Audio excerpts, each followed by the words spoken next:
నమస్తే శశికాంత్ గారు. నమస్తే అనుష గారు. సార్, చెక్ బౌన్స్‌కి సంబంధించి మనం చాలా సందర్భాల్లో ఎక్కువగా వింటూ ఉంటాం. అవును. ఫాల్స్‌గా ఇచ్చారు మాకు చెక్. తీరా బ్యాంక్‌కెళ్ళి చూస్తే అసలు అక్కడ మనీయే ఉండదు. ఇన్‌సఫిషియెంట్ ఫండ్ అని మనం అవును. చూస్తూ ఉంటామని చెప్తున్నారు. ఇవాళ అదే కేస్‌కి సంబంధించి ఒక నిర్మాత అని చెప్పుకుంటూ ఉంటాం. పెద్ద ఆర్టిస్ట్‌గా మనం చూస్తూ ఉంటాం ఆయన్ని. అవును. బండ్ల గణేష్. ఎవరికీ తెలియరు అనడంలో అతిశయోక్తి కాదు. కరెక్ట్. ఆయన కూడా 95 లక్షలు అప్పుగా తీసుకున్నారు అని చెప్పి, తీసుకున్న వ్యక్తి చనిపోతే వాళ్ళ ఫాదర్ వచ్చి అడిగినప్పుడు చెక్ ఇచ్చారని అది బౌన్స్ అయిందని ఇలా మనం వింటూ ఉన్నాం. దీనికి సంబంధించి 1 ఇయర్ జైలు శిక్ష కూడా పడిందని మనం వింటున్నాం. దీనికి సంబంధించిన న్యూస్ ఏంటి సార్ అసలు? ముకుందా జ్యువెలర్స్ తెలంగాణలో మొట్టమొదటి ఫ్యాక్టరీ అవుట్లెట్ మన కొత్తపేటలో ఫిబ్రవరి 14న గొప్ప శుభారంభం. ఇప్పుడు బండ్ల గణేష్ అనే వ్యక్తి యాక్చువల్గా అందరికి తెలుసు. ఫస్ట్ కమెడియన్ యాక్టరు, ఆ తర్వాత ప్రొడ్యూసర్ అయ్యాడు, తర్వాత పెద్ద మూవీస్ కూడా చేశాడు, ఆ తర్వాత బాగా ఫేమస్ కూడా అయ్యాడు అనే వ్యక్తి. ఓన్లీ మూవీస్లోనే కాకుండా తరచుగా కొన్ని సమ్ కాంట్రవర్సీస్ కూడా ఆయనకు వస్తుంటాయి. పొలిటికల్ వైపు అంటాడు, అప్పుడప్పుడు బ్లేడ్ పెట్టి కోసేసుకుంటా అంటారు. ఎన్నో కాంట్రవర్సీస్ చూసాం బండ్ల గణేష్. వ్యక్తిగతంగా మనకి ఆయనతో ఏం లేదు కాబట్టి we will discuss about this case. Okay. Bandla Ganesh 95 lakhs cheque Janakiram అనే ఒక వ్యక్తికి ఇష్టం జరిగింది. ఓకే. అయితే ఈ జానకిరామ్ అనే వ్యక్తి చనిపోయాడు. ఓకే. ఎప్పుడైతే మనం ఎవరికైనా చెక్ ఇచ్చి ఆ పర్సన్ కనుక చనిపోతే ఆ ఇంట్లో ఆ చెక్ ఒకవేళ భార్య కానీ, ఇప్పుడు ఏమవుతుందంటే ఉష గారు, ఒక మనిషికి మనం అప్పున్నాము. ఓకే. మనం చెక్ ఇచ్చాము. ఆ మనిషి చనిపోతే మనం ఇంకా అప్పు తీర్చక్కర్లేదు అని లేదు. ఓకే. ఆ వ్యక్తికి ఫస్ట్ క్లాస్ లీగల్ హెయిర్స్ అని ఉంటారు. ఓకే. లీగల్ హెయిర్స్ అంటే ఏంటి అంటే, ఒక వ్యక్తి చనిపోతే ఇమ్మీడియట్‌గా ఆ భార్యకి ఈయన అప్పు చెల్లించాలి. తీర్చాల్సిన అవసరం ఉంది. అలాగే అవతల వైపు కూడా అంతే. ఎవరైనా అప్పు చేసి చనిపోతే ఆ భార్య మళ్ళీ అప్పు తీర్చాలి. ఓకే. ఒకవేళ భార్య లేదనుకోండి, బ్యాచిలర్ అనుకోండి, ఇమ్మీడియట్‌గా తండ్రికి లేదా తల్లికి ఆ హక్కు వస్తుంది. ఏది? అప్పు తీర్చాల్సిన బాధ్యత, లేదా అప్పు ఒకవేళ డబ్బులు వచ్చే ఉంటే వాళ్ళు క్లెయిమ్ చేసుకోవచ్చు. ఈ బండ్ల గణేష్ విషయంలో ఏమైంది అంటే 95 lakhs చెక్ జానకిరామ్ అనే వ్యక్తికి ఇస్తంతో ఆయన చనిపోయాడు. ఇమ్మీడియట్ లీగల్ హెయిర్ వాళ్ళ ఫాదర్ అనుకుంటా, లేకపోతే వాళ్ళ వైఫ్ ఉండేది. ఇప్పుడు వాళ్ళ ఫాదర్ అంటున్నారు కాబట్టి మనం ఈ కేసులో లీగల్ హెయిర్ వాళ్ళ ఫాదర్నే అనుకోవాలి. వాళ్ళ ఫాదర్కి హక్కు ఉంటుంది. ఆ డబ్బులు వెనక్కి తీసుకునే హక్కు వాళ్ళ ఫాదర్కి ఎంత మాత్రమే ఉంటుంది. సో ఆయన వచ్చి అడుగుతాం జరిగింది అనుకుంటా బండ్ల గణేష్ని. అయితే ఆయన పరమేశ్వర ఆర్ట్ ప్రొడక్షన్స్ కరెంట్ అకౌంట్ నుంచి ఒక చెక్ ఇస్తాం జరిగింది. అయితే ఆ చెక్ ఏమైంది? బౌన్స్ అయింది. సో అప్పుడు మనకి సెలబ్రిటీస్ బయటకు కనిపించినంత ఆనందంగా, హ్యాపీగా ఏమి ఆ లైఫ్స్ ఏమి ఉండవండి. ప్రొడ్యూసర్స్, స్పెషల్లీ ప్రొడ్యూసర్స్ తీసుకుంటే ఫిలిం ఇండస్ట్రీలో వాళ్ళకున్న కష్టాలు ఎవరికి ఉండవు. ఓకే. సినిమా హిట్ అవుతే ఎక్కడికో వెళ్తారు, ఫట్ అవుతే పాతాళానికి వెళ్తారు. సో బండ్ల గణేష్ పరిస్థితి కూడా చూస్తుంటే ఫైనాన్షియల్గా చాలా క్రంచెస్లో ఉన్నట్టే కనిపిస్తూ ఉంటుంది ఎప్పటికప్పుడు. ఓకే. ఈ 95 lakhs చెక్ బౌన్స్ అవుతుంతో ఆబ్వియస్గా ఎవరు ఊరుకోరు. 95 లక్షలు అంటే దగ్గర దగ్గర ₹1,00,00,000 అది. ఆబ్వియస్గా ఎవరు ఊరుకోరు. చెక్ బౌన్స్ కేసు ఆయన ఫైల్ చేస్తాం జరిగింది. అయితే నెగోషియబుల్ ఇన్స్ట్రుమెంట్ యాక్ట్ అని ఒకటి ఉంటుంది ఉషా గారు. అందులో సెక్షన్ 138 కింద డైరెక్ట్గా కోర్టులోనే చెక్ బౌన్స్ ఫైల్ చేయొచ్చు. దీనికి మనం పోలీస్ స్టేషన్ కూడా వెళ్ళక్కర్లేదు. ఒక్కసారి చెక్ బౌన్స్ అయిందంటే డైరెక్ట్ కోర్టుకి వెళ్ళొచ్చు. అయితే ఈ కేసులో ఏమైందంటే ఆయన చెక్ బౌన్స్ కేసు వేస్తాం జరిగింది. చెక్ బౌన్స్ కేసు వేసిన తర్వాత కోర్టు ఏం తీర్పిచ్చిందంటే 1 year జైలు శిక్ష లేదా అమౌంట్ అయినా ఇమీడియట్గా చెల్లించాలి. ఓకే. దానికి ఒక 1 month అప్పీల్ చేసుకుంటానికి టైం ఇచ్చారు. ఇప్పుడు బండ్ల గణేష్ గారు ఒకవేళ డబ్బులు ఉండి కూడా నేను ఇచ్చే అవసరం లేదు, ఈయనకి ఆల్రెడీ ఇచ్చేసాను అని ప్రూవ్ చేసుకుంటే it is well and fine. Okay. లేదు అవతల వైపు నేను ఇచ్చిన ఎవిడెన్సెస్ ఏమీ కనిపించకపోతే కోర్టులో సాక్ష్యాధారాలు లేకుండా ఈయన ఇంకా ఇవ్వాలి అనే ఉంటే వాళ్ళ ఫాదర్ వేసిన కేసు ప్రకారం, అవతల ఆయన చనిపోయిన ఆయన ఫాదర్ కేసు ఇస్తాడు కదా, ఆయన ప్రకారం లేదు, ఏమి ఎవిడెన్సెస్ లేవు, మాకు డబ్బులు రాలేదు, ఖచ్చితంగా బండ్ల గణేష్ మాకు ఈ డబ్బులు ఇవ్వాల్సి వస్తుంది అని చెప్పిన తర్వాత కోర్టులో ఆర్గ్యుమెంట్స్ జరుగుతాయి, ఆధారాలు పెట్టాల్సి వస్తుంది. దాని తర్వాత ఫైనల్గా ఒకవేళ బండ్ల గణేష్ నిజంగా ఇవ్వాల్సి వస్తే మాత్రం ఈ కేసులో ఆయన జైలుకి ఖచ్చితంగా వెళ్తాడు. Okay. So check bounce cases చాలా జాగ్రత్తగా ఉండాలండి. సో ఈ 1 month టైం ఇచ్చారు అప్పీల్కి. ఈ 1 month టైంలో ఆయన డెఫినెట్గా అప్పీల్కి వెళ్తారు. ఇది మనకు ఇంకొక 2 monthsలో మళ్ళీ క్లారిటీ వస్తుంది. అప్పుడు మళ్ళీ మనం దీని మీద వీడియో చేయొచ్చు. సో దట్ జనాలకు కూడా చెక్ బౌన్స్ కేసెస్ ఎలా రన్ అవుతుంది అన్నది కంటిన్యూషన్ ఉంటుంది. ఇంకోటి ఏంటంటే చెక్ బౌన్స్ తరచుగా మనం చూస్తూ ఉంటాం సార్. Yeah. ఎప్పుడైతే బిజినెస్ చేస్తూ ఉంటుంటారో, దాంతోపాటు ఎప్పుడైతే రియల్ ఎస్టేట్ వ్యాపారస్తులు ఉంటుంటారో, ఎక్కువ చెక్నే యూస్ చేస్తూ ఉంటారు. చెక్ బౌన్స్ అయిన సందర్భాలే ఎక్కువగా మనం చూస్తూ ఉంటాం. కేసుని అసలు ఎలా ఫైల్ చేసుకోవాలి? ఒకవేళ నష్టం మాకు జరిగింది అన్నప్పుడు కొన్నిసార్లు ఫాల్స్ కేసెస్ ఉంటుంటాయి. చెక్ ఇఫ్ ఇన్ కేస్ వాళ్ళ దగ్గరికి పొరపాటున వెళ్ళినా అనుకోకుండా వాళ్ళ దాకా వచ్చినా కొంతమంది అలా కూడా మిస్యూజ్ చేస్తుంటుంటారు. దీనికి సంబంధించి ఎటువంటి జాగ్రత్తలు తీసుకోవాలి? ఎలా కేర్ఫుల్గా ఉండాలంటారు ఈ విషయంలో? చాలా మంచి క్వశ్చన్ అడిగారు ఉషా గారు మీరు. ఇవాళ బండ్ల గణేష్ వల్ల మనము we are discussing about cheque bounce case which is తరచుగా మార్కెట్లో మనం చూస్తూ ఉంటాం. అవును. ఓకే, ఏం చేస్తారంటే ఇప్పుడు మీరు అడిగిన క్వశ్చన్కి క్లుప్తంగా మనం వీళ్ళు discuss about cheque bounce case అంటే ఏంటి, అదే మనం ఎలా ముందుకెళ్ళాలి అనేది మనం క్లుప్తంగా డిస్కస్ చేసుకుందాం. ఇప్పుడు మీరు 2 సందర్భాలు అడిగారు నన్ను. ఒకటి చెక్ బౌన్స్ అయితే ఎలా వెళ్ళాలి ముందుకి, ఎటువంటి యాక్షన్ తీసుకోవాలి? ఎటువంటి యాక్షన్ తీసుకోవాలనేది. ఇంకో క్వశ్చన్ మీరు అడిగిందని ఏంటి అంటే అసలు చెక్ నేను ఇవ్వకుండా ఒకవేళ నా దగ్గర నుంచి ఫ్రాడ్ రకంగా నా దగ్గర చెక్ తీసుకొని ఏదో నా దగ్గర డెస్క్లో పడి ఉంటే తీసుకొని ఏదో వేసుకుంటే 2 క్వశ్చన్స్ కూడా మంచి క్వశ్చన్స్ మీరు అడిగింది. చెక్ బౌన్స్ కేసు గురించి మనం డిస్కస్ చేసుకుందాం. ఇప్పుడు ఒకవేళ మనం ఎగ్జాంపుల్ తీసుకుందాము. నేను మీకు ఒక చెక్ ఇచ్చాను. ఓకే, ఒక 10 లక్షలు చెక్ నేను మీకు ఇచ్చాను. ఓకే, ఎందువల్ల ఇచ్చాను? మీరు నాకు ఆల్రెడీ ఇంతకుముందు 10 లక్షలు అప్పు తీసుకొని ఉంటాను, అది నా అకౌంట్లో పడి ఉంటాయి, అన్ని సాక్ష్యాధారాలు ఉంటాయి. దానికి నేను మీకు చెక్ ముందే రాసి ఇచ్చాను. పలానా డేట్లో మీరు చెక్ వేసుకోండి ఉషా గారు అని చెప్పి నేను మీకు చెక్ ఇచ్చాను. మీరు ఆ చెక్ డేట్ వచ్చింది, మీరు నాకు ఫోన్ చేసి డబ్బులు అడిగారు. నేను అలా కాలక్షేపం చేస్తున్నాను, నేను రేపు ఇస్తాను ఎల్లుండి ఇస్తాను అని చెప్పి నెలల తరబడి నేను వెళ్ళిపోతూ ఉన్నాను. అంతలో మీరు ఇంకా ఇరిటేట్ అయిపోయి ఆ చెక్ బ్యాంక్లో వేసుకుంటారు. చెక్ బౌన్స్ అవుతుంది. బౌన్స్ అవగానే మీరు చేయాల్సిన ఫస్ట్ పని ఏంటంటే with in 30 days of the bounce date, అంటే జనవరి 1st ఒకవేళ చెక్ బౌన్స్ అవుతే జనవరి 30th కల్లా మీరు కంపల్సరీ లాయర్ని అప్రోచ్ అయ్యి అవతల వాళ్ళకి లీగల్ నోటీస్ పంపించాలి. ఇప్పుడు మనం మాట్లాడుకునే ఎగ్జాంపుల్లో మీరు నాకు లీగల్ నోటీస్ పంపించాలి. 30 daysలో లీగల్ నోటీస్ మీరు నాకు ఏం పంపిస్తారు? పలానా శశి గారు మీరు నాకు ఇంత అమౌంట్ ఇవ్వాలి, చెక్ ఇచ్చారు, ఈ చెక్ బౌన్స్ అయింది, నాకు ఈ అమౌంట్ మీరు విత్ ఇన్ నెక్స్ట్ 15 days నాకు ఈ అమౌంట్ అయినా ఇవ్వండి, లేదా నేను పంపించే లీగల్ నోటీస్కి రిప్లై అయినా ఇవ్వండి, ఎప్పటికల్లా ఇస్తారు అని చెప్పేసి మీరు నాకు నోటీస్ పంపించారు. నేను ఆ నోటీస్ని బేఖాతరు చేశాను, పట్టించుకోలేదు, అది పక్కన పడేసాను అనుకోండి. మీరు ఏం చేయాలి?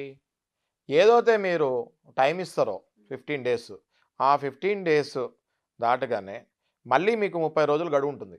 ఆ 30 రోజుల్లోనే మీరు వెళ్ళి కోర్టులో కేసు వేయాలి నా పైన. ఏమని? ఫలానా శశి గారు చెక్ బౌన్స్ అయింది, నేను లీగల్ నోటీస్ పంపించాను, ఆ లీగల్ నోటీస్కి కూడా ఎటువంటి రిప్లై ఇవ్వలేదు, ఇదేంటండి అని చెప్పేసి మీరు కేసు ఫైల్ చేయాలి.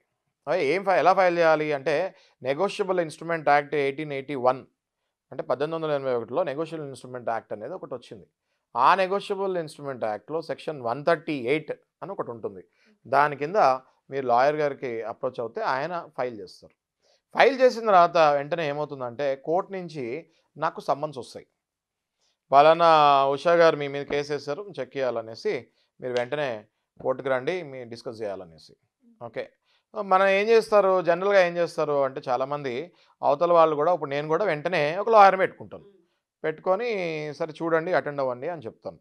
ఒకవేళ నేను సమ్మన్స్ వచ్చిన తర్వాత కూడా కోర్టుకి రాకుండా ఉంటే 2-3 సార్లు సమ్మన్స్ పంపించిన తర్వాత వెంటనే నా మీద నాన్ వేలబుల్ వారెంట్ ఇష్యూ అవుతుంది. చాలా సీరియస్ అండి, చెక్ బౌన్స్ కేసుని ఎవ్వరూ చాలా లైట్గా తీసుకోకూడదు, చాలా సీరియస్.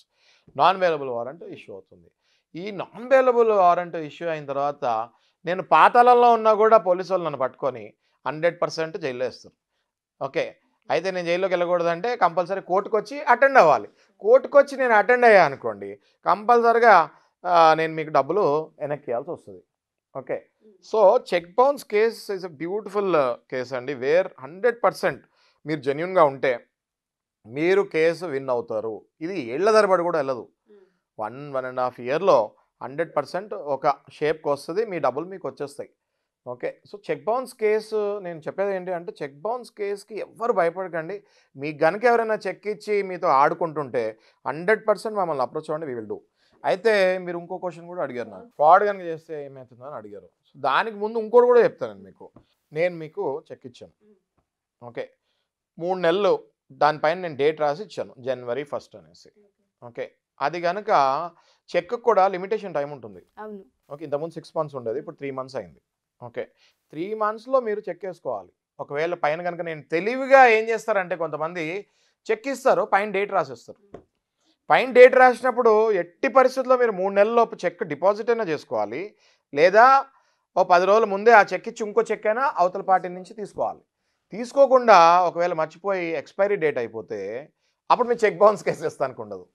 ఓకే, అయినా కూడా మీరు టెన్షన్ పడక్కర్లేదు. అప్పుడు ఏం చేయొచ్చు అంటే మనీ రికవరీ సూట్కి వెళ్ళొచ్చు. దానికి 3 ఏళ్ళ టైం ఉంటుంది. ఓకే, కానీ నేను సజెస్ట్ చేసేది ఏంటి అంటే చెక్ మీకు ఎప్పుడైతే పైన డేట్ రాస్తారో వితిన్ 3 మంత్స్ మీరు ఆ చెక్ డిపాజిట్ అయినా చేసుకోండి, లేదా గడువు దాటక ముందే ఎవరైతే మీకు చెక్ ఇచ్చారో మళ్ళీ ఫ్రెష్ చెక్ తీసుకోండి. ఓకే, మనం ఇప్పుడు డిస్కస్ చేసే కేసులో గడువు దాటిపోయింది, చెక్ అలాగే ఉండిపోయింది, బ్యాంకర్ యాక్సెప్ట్ చేయట్లేదు, ఎట్లా ఏం చేయాలి అంటే అప్పుడు మనం మనీ రికవరీ సూట్ కింద సివిల్ కోర్టులో సివిల్ కేసు కూడా వేసి ఆ కేసుని మళ్ళీ స్టార్ట్ చేయొచ్చు. పలానా చెక్ ఇచ్చాడు, డేట్ వేసాడు, నేను చూసుకోలేదు అనేసి. ఓకే, ఏది మనీ రికవరీ సూట్ కింద. At the same time police స్టేషన్కి వెళ్ళి చీటింగ్ కేసు కూడా వేయచ్చు. ఓకే, ఎలా అంటే ఇట్లా వెళ్ళి పలానా నాకు చెక్ ఇచ్చారు, ఈ డేట్ ఇచ్చాడు, ఓకే నేను రేపిచ్చేస్తా అని చెప్పేసి లాస్ట్లో డేట్ దాటిపోయే వరకు కావాలని ఆగాడు, ఆ తర్వాత చూస్తే ఆ చెక్ ఏమో వ్యాలిడిటీ పోయింది సార్ అని చెప్పి you can go to police station and file A criminal case అని. తరచుగా పోలీసు వాళ్ళు ఏమంటారంటే ఇది చెక్ బౌన్స్ కేసు మాది కాదు, ఇది సివిల్ కేసు అని చెప్పి తరచుగా పోలీసు వాళ్ళు అంటూ ఉంటారు.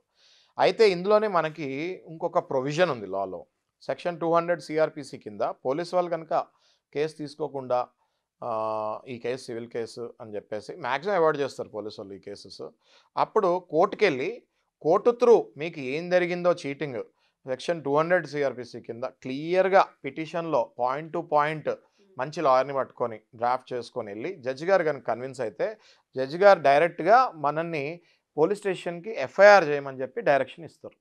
That is called private complaint. ఎప్పుడైతే పోలీసు వాళ్ళు మీ కంప్లైంట్ తీసుకోరో, మీకు మీ కేసులో దమ్ ఉంది అని అనిపిస్తుందో అప్పుడు మీరు కోర్టుకి వెళ్ళి అండర్ సెక్షన్ సిఆర్పిసి 200 కింద మీరు ప్రైవేట్ కంప్లైంట్ అంటే ఏంటి అంటే స్ట్రైట్ జడ్జ్ ముందు మీరు నుంచుంటారు, మీ లాయర్ నుంచుంటారు, నుంచొని పలానా ఇట్లా అయిందండి, నేను పోలీస్ స్టేషన్కి వెళ్ళాను, తీసుకోవట్లేదు, సివిల్ కేసు అంటున్నారు, కానీ ఇది సివిల్ కేసుతో పాటు క్రిమినల్ కేసు కూడా ఉంది సెక్షన్ 420 కింద, దయచేసి అర్థం చేసుకోండి మీ బాధ, డైరెక్షన్ ఇవ్వండి అంటే జడ్జి గారు 99% అందులో కనుక మ్యాటర్ ఉంటే ఇమీడియట్గా మనకి డైరెక్షన్ ఇచ్చి ఎఫ్ఐఆర్ రైజ్ చేస్తారు. ఎఫ్ఐఆర్ రైజ్ అయింది అనుకోండి పోలీస్ స్టేషన్లో, ఆ అవతల వాడిని పిలుస్తారు, పిలిచి వాడిని కూర్చోబెట్టి మాట్లాడటం జరుగుతుంది. అట్లా కూడా చాలా మనకి అమౌంట్స్ సెటిల్మెంట్ అయ్యే ఛాన్సెస్ అయ్యే అవకాశాలు ముమ్మరంగా ఉన్నాయి.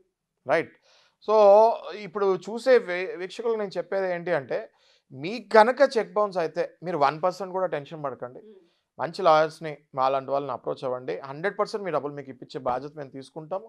కొద్దిగా టైం పట్టినా గ్యారంటీగా మీ డబ్బులు మీకు వచ్చేస్తాయి. అయితే మీరు ఇప్పుడు లాస్ట్ ఇంకొక ఆప్షన్ అడిగారు, ఫ్రాడ్ కనుక చేస్తే నేను పర్సులో చెక్ పెట్టుకున్నాను, సైన్ చేసి ఎవరికో వేరే వాళ్ళకి ఇద్దామని నా పర్స్ పోయింది, ఆ చెక్ తీసుకొని ఎవడో వేస్తాడు. ఇలా తరచుగా జరుగుతుంటాయి కూడా ఉషా గారు.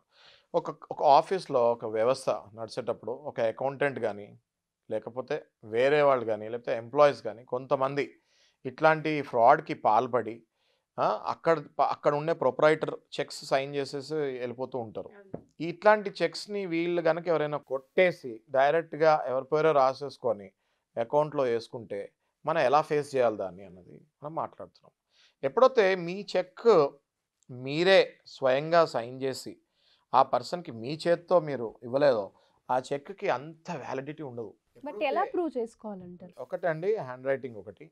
ఓకే, ఏదైతే మీరు సిగ్నేచర్ చేస్తారో కింద అదే హ్యాండ్ రైటింగ్లో పైన పేరు కూడా ఉందా లేదా, రైట్, సో అదొకటి చెక్ చేసుకుంటారు. అండ్ నెక్స్ట్ ఇంకోటి, ఒక 50 లక్షలు ఎవరైనా ఒక వ్యక్తికి ఇవ్వాలి అంటే ఆ వ్యక్తి నుంచి కూడా ఈ వ్యక్తికి ఆ 50 లక్షలు ఏదో ఒక రూపాన ట్రాన్స్ఫర్ అయిన ప్రూఫ్స్ ఏదో ఒక రూపాన ట్రాన్సాక్షన్ అన్నది కంపల్సరీ ఉంటుంది. అయితే కొంతమంది ఏంటి అంటే క్యాష్ ఇచ్చాను నేను, అది ఇచ్చాను, ఇది ఇచ్చాను అంటారు. మీరు క్యాష్ ఇచ్చినా కూడా ఏదో ఒక అగ్రిమెంట్ అయితే ఉంటుంది, ప్రామిసరీ నోట్ ఉంటుంది, ప్రామిసరీ నోట్ అయినా ఉంటుంది, లేదా ఒక అగ్రిమెంట్ అయినా ఉంటుంది, లేదా మీకు వాళ్ళకి సమ్ బిజినెస్ ట్రాన్సాక్షన్స్లో ఏదో ఒక నోట్ అయినా రాసుకుంటారు. ఓకే, సో ఎప్పుడైతే మీరు చెక్ కొట్టేసి అవతల వాడి మీద పేరేయాలో అది కూడా మనము ప్రాపర్గా డిఫెండ్ చేసుకోవచ్చు. చాలామంది బిజినెస్ మ్యాన్స్కి ఈ ఇష్యూస్ రేజ్ అవుతూ ఉంటాయి. ఇంకోటి ఏంటంటే అప్పుడప్పుడు ఏం చేస్తారంటే బిజినెస్ మ్యాన్స్ అర్జెంట్‌గా అవసరం ఉండి 10 లక్షలే తీసుకొని 50 లక్షలు అంటే బ్లాంక్ చెక్స్ ఒక 5, 6 ఇచ్చేస్తూ ఉంటారు. 5, 6 చెక్స్ ఇచ్చేసినప్పుడు ఈయన తీసుకుంది పాపం 10 లక్షలే. వాళ్ళు అందులో కోట్ల రూపాయలో, లక్షల రూపాయలో రాసుకొని చెక్‌లేస్తూ ఉంటారు. దాన్ని గూడా మంచి లాయర్ ఉంటే గనక ఆర్గ్యుమెంట్స్ కరెక్ట్‌గా పెట్టి, ఎవిడెన్సెస్ కరెక్ట్‌గా చూపించి వీళ్ళని కాపాడుకోవచ్చు. డెఫినెట్‌గా ఉష గారు చెక్ బౌన్స్ కేస్‌లో నేననేది 2 వైపులా కత్తి పదునుగా ఉంటది. ఇటువైపు నిజంగా చెక్ ఉంటే 100% మీ డబ్బులు మీకొస్తాయి. ఒకవేళ మీ చెక్ ఎవరైనా కొట్టేసేసుకుంటే 100% మిమ్మల్ని కాపాడగలుగుతాం. చెక్ బౌన్సెస్ అనేది ఎప్పుడైతే ఫినాన్షియల్ ఎక్కువ చేస్తుంటారు, బయట ఫైనాన్స్ నడిపిస్తుంటారు, వాళ్ళలో మనం చూస్తుంటాం. కొంత డబ్బు ఇచ్చి వాళ్ళ దగ్గర చెక్కులు తీసుకోవడం, ఇన్ టైంకి అది కనుక కట్టలేకపోతే బెదిరింపులు, ఇలాంటివి చాలా వింటుంటారు సార్. ఉష గారు మీరు ఇప్పుడు ఒక మాట అన్నారు, బెదిరింపులు అన్నారు. ఓకే. ఇది కూడా చాలా కరెక్ట్ మీరు చెప్పింది. ఎప్పుడైతే ఒక మనిషి అర్జెంట్ రిక్వైర్మెంట్ ఉన్నప్పుడు ఒక ₹1,00,000 ఇచ్చేసి బ్లాంక్ చెక్ తీసుకొని ఫోన్ చేసి నువ్వు గనుక నా డబ్బులు నాకు ఇవ్వకపోతే నేను దీని మీద 10 లక్షలు రాస్తాను, 20 లక్షలు రాస్తాను, కేసేస్తాను, అన్యాయంగా నేను జైలుకి లాగుతాను, అది ఇది చాలా అని మంది బలవుతారు సార్. చాలా మంది అవుతారు. మీరు చెప్పింది చాలా కరెక్ట్ ఇది. వడ్డీ వ్యాపారస్తుల్లో ₹5, ₹10 వడ్డీ వేస్తే వాళ్ళ పనే చేసేది ఇదే. ఓకే. అలాంటి వాళ్ళని విక్టిమ్స్‌ని అలాంటి ఎవరైతే బాధపడుతున్నారో అట్లాంటి వాళ్ళకి కూడా సొల్యూషన్స్ చాలా ఉన్నాయండి. అయితే వీళ్ళకి చట్టం పట్ల అవగాహన లేక చాలామంది మానసిక వేదనకెళ్ళి కొంతమంది సూసైడ్ కూడా చేసుకుంటూ ఉంటారు. ఎగ్జాక్ట్లీ. నేను చెప్పేది ఏంటి అంటే అలా బెదిరించినప్పుడు మీరు దయచేసి మా దగ్గరికి రండి. ప్రతి దానికి సొల్యూషన్ ఉంటది. మిమ్మల్ని అలా నేను ఎవరైనా బ్లాక్‌మెయిల్ చేస్తుంటే సెక్షన్ 384 ఐపీసీ కింద బ్లాక్‌మెయిలింగ్ సెక్షన్ కూడా మనం ఎయొచ్చు. మీరిచ్చే ₹1,00,000 ఆళ్ళకిచ్చేసి వాళ్ళని మనం వదిలించుకోవచ్చు. ఎటువంటి పరిస్థితుల్లో గూడా మీకు అన్యాయం జరగకుండా చూసుకునే బాధ్యతే న్యాయవాదిది. మా దగ్గర కొన్ని వేల సెక్షన్లు, కొన్ని వందల బుక్కులు, ఎలా ఎన్‌కౌంటర్ చేయాలి, ఎన్నో కేస్ లాస్ ఉంటాయి. భారతదేశంలో ఇన్ని స్టేట్స్ ఉన్నాయండి. ఇన్ని స్టేట్స్‌లో డైలీ కొన్ని వేల, లక్షల కేసులకి తీర్పులొస్తుంటాయి. ఆ తీర్పులు గూడా మేము చెక్ చేసుకొని ఈ కేసులో ఎలా అయింది, సేమ్ ఇదే కేసు దీనికి రిలేటెడ్ ఉంది, ఇలా మనం వెళ్ళాలి అని గూడా మనం ఆలోచించుకొని కేస్ రిఫరెన్స్ తీసుకొని గూడా మనం ముందుకెళ్తాం. ఎటువంటి పరిస్థితిలో భయపడక్కర్లేదని నేను చెప్తున్నాను. Sure sir. Thank you sir. Thank you so much. Thanks అండి. షూర్. సో ఎవరైనా సరే మా ఈ ఎపిసోడ్ చూసిన తర్వాత చెక్ బౌన్స్కి సంబంధించి, లేదంటే ఎవరైతే ఫైనాన్స్ తీసుకొని ఇబ్బంది పడుతున్నారో, చెక్కులు తీసుకొని మిమ్మల్ని బెదిరిస్తూ ఉన్నారో వాళ్ళకు కూడా సొల్యూషన్ ఖచ్చితంగా ఉంటుంటుంది. మీరు కనుక మా షోలో పార్టిసిపేట్ చేయాలి అనుకున్నా, లేదా అపాయింట్మెంట్ కావాలి అనుకున్నా, శశికాంత్ గారిని మీట్ అవ్వాలి అనుకున్నా, కింద స్క్రోల్ అవుతున్న కాంటాక్ట్ నెంబర్ని కాంటాక్ట్ చేస్తే శశికాంత్ గారి టీం మీకు పూర్తి వివరాలు అందిస్తారు. Thank you.